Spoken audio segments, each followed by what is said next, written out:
ஆண்டவர் சொல்லுகிறார். பிரியமானவர்களே, கிறிஸ்துவுக்குள் நாங்கள் சாதாரணமானவர்கள் அல்ல, அழியாத தேவனுடைய வார்த்தையினாலே மறுக பிறந்தவர்கள் என்று 1 பேதுரு 1:23 வேதம் நமக்கு சொல்லுகிறது. நமக்குள்ள இருக்கிற சிறப்பான காரியமே ஆவியானவர் நமக்குள்ள வாசம் பண்ணுகிறது. இந்த ஆவியானவர் நமக்குள்ள வாசம் பண்ணுகிறது என்றால் எல்லையற்ற தேவனுடைய முழுமையான சாயல் நமக்குள்ளே மீண்டுமாய் படைக்கப்பட்டிருக்கிறது என்பதே அர்த்தம். பிரியமானவர்களே, இந்த வசனம் சொல்லுகிறது போல பாரம்பரியம் என்னும் காரியம் நம்முடைய வாழ்க்கையிலே ஒரு திருடனை போல நம்முடைய வாழ்க்கையிலே மறைந்திருக்குமானால் அது தேவனுடைய வல்லமையை நம்முடைய வாழ்க்கையிலே குறைந்து போக செய்யும். காணப்பட வேண்டிய ராஜரீக அந்த மகிமையை ஒரு அடிமையாக அது வாழ, ஒரு போராளியை போன்ற ஒரு தன்மையுடைய நம்மை ஒரு கைதியாக அது மாற்றிவிடும். இதைதான் இங்க ஆண்டவர் சொல்லுகிறார், உங்களுடைய பாரம்பரியத்தினால் தேவனுடைய வார்த்தையை அவமாக்குகிறீர்கள். பிரியமானவர்களே, சகோதரன் யான் என்ற சீனாவை சேர்ந்த ஒரு ஊழியரை நீங்கள் கேள்விப்பட்டிருக்கலாம். தன்னுடைய வாலிப வயதிலேயே கர்த்தரை ஏற்றுக்கொண்ட ஒரு தேவதாசன்.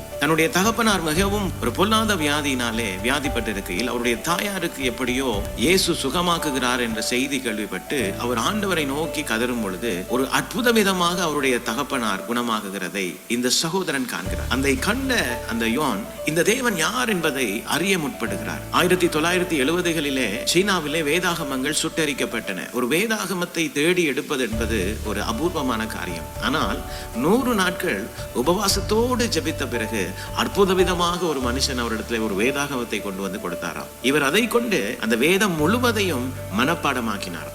17வது வயதிலேயே கர்த்தருடைய சுவிசேஷத்தை கிராமமாக போய் அறிவித்து ஒவ்வொரு வீட்டையும் அவர் சபையாக மாற்றி. பிரியமானவர்களே, இன்றும் நாங்கள் நம்முடைய பாரம்பரியங்களுக்கு முக்கியத்துவத்தை கொடாமல் கர்த்தருடைய வார்த்தைக்கு எங்களுடைய வாழ்க்கையிலே நாங்கள் முக்கியத்துவத்தை கொடுப்போமானால் சகோதரன் யான் தன்னுடைய தேசத்திலே கண்ட அதே அற்புதத்தை நாங்கள் எங்கள் தேசங்களிலே, எங்கள் குடும்பங்களிலே, எங்கள் சமுதாயத்திலே பார்க்கக்கூடியதா இருக்கும். இன்று நாங்கள் ஒரு தீர்மானத்துக்குள்ள வருவோம், பாரம்பரியங்களை விட்டு விலகுவோம், கர்த்தருடைய வார்த்தைக்கு நம்முடைய வாழ்க்கையிலே முதலிடத்தை கொடுப்போம். பரிசுத்த ஆவியானவர் செய்ய வேண்டியதை நம்முடைய வாழ்க்கையை கொண்டு செய்து முடிப்பார். கர்த்தர் தாமே இந்த வசனங்களோடு உங்களை ஆசீர்வதித்திருப்பார் என்று நான் விசுவாசிக்கிறேன். தொடர்ந்தும் பைபிள் மேரத்தின் வேத தியான பகுதிகளோடு இணைந்து கர்த்தருடைய ஆசீர்வாதத்தை பெற்றுக்கொள்ளுங்கள்.